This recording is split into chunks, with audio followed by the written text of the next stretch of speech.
Il se tient depuis ce samedi 4 juin à Goma les travaux des experts des défenses de la communauté des États de l'Afrique de l'Est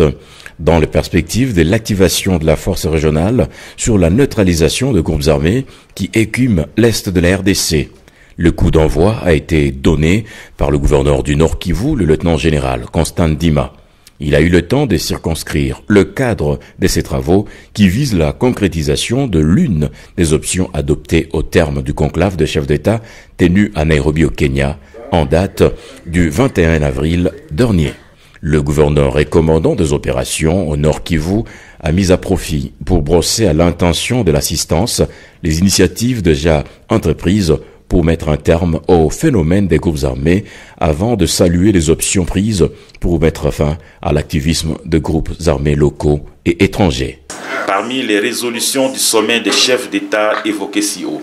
il a été convenu la possibilité d'application de la loi militaire et sécurité par la mise en place d'une force régionale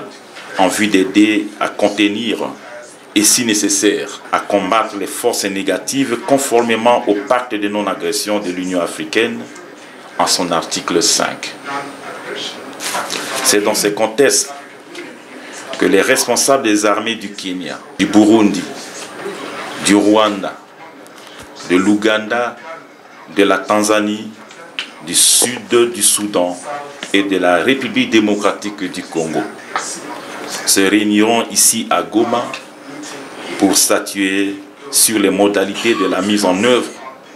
de cette force régionale. Soulignons que cette réunion des experts de Goma sera suivie de celle des chefs d'état-major généraux des armées des États membres de la communauté des pays de l'Afrique de l'Est.